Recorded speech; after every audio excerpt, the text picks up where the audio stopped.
নমস্কার বন্ধুরা, হরে কৃষ্ণা কৃষ্ণার ব্লগে আপনাদের স্বাগত। আপনারা কেমন আছেন?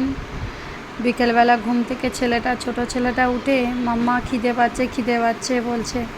তাই দেখলাম ফ্রিজেতে 3টে কলা আছে। কলা 3টে বড্ড পেকে গেলে কলাগুলো কেউ খেতে চায় না। তাই দেখি চলুন কলা দিয়ে কি বানানো যায়। চলুন দেখুন, এই সুজি আর চিনি আর ময়দা দিয়ে সুন্দর একটা পিঠে বানাবো।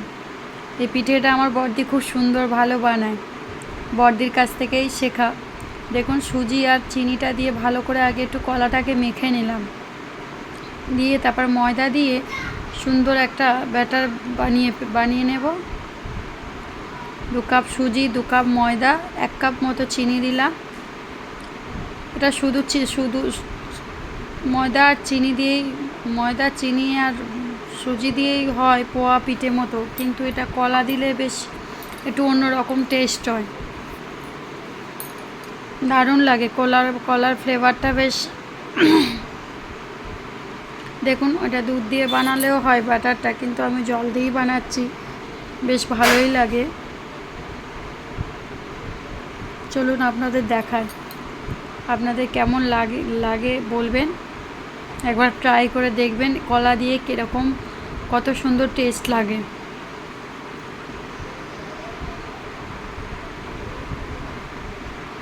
দেখুন কি সুন্দর স্মুথলি একটা বাটার, পুরো একদম গোলা রুটির মতন পুরো একটু বাটারটা বানিয়ে নিলাম। দিয়ে একটু কাজু বাদামও একটু দিলাম, যাতে আরও একটু ভালো লাগে। একটু কাজু বাদামগুলো আর একটু হালকা করে গুঁড়ো করে, তেলটা বেশি গরম হলে হবে না, তেলটা বেশি হালকা গরম হবে। হালকা গরমেই দিয়ে দেখুন একটা একটা করে দিয়ে, এটা ডাবুতে করে দিয়ে দেখুন কত সুন্দর ফুলে গেছে, কি সুন্দর একদম লুচির মতো, খুব সুন্দর নরম, আর পিঠেটা দারুণ টেস্ট হয় খেতে। দেখুন কত সুন্দর ফুলে একদম লুচির মতো ফুলে গেছে। দেখুন, আপনাদের ভালো লাগলে বলবেন, আপনারাও একবার ঘরে ট্রাই করবেন, কেমন লাগে বলবেন। চলুন ছেলেদের দিয়ে দেখি আগে কেমন লাগে একটু। ছেলেটা অনেকক্ষণ থেকে বলছিলাম আমার খিদে পাচ্ছে। খুব চট ঝোল দিয়ে পিঠেটা হয়ে যায়, কোনো ঝামেলা ছাড়াই।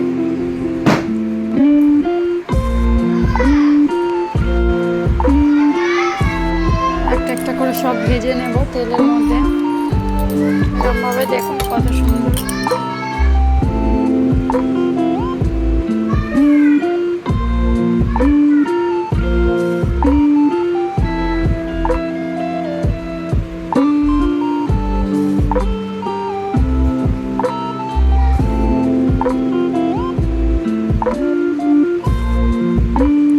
ছেলেকে দিয়ে চলো দেখি কেমন হয়েছে। আমার ছেলে তো দেখেই নাচতে আরম্ভ করে দিয়েছে, খেয়ে বলছি কেমন হয়েছে।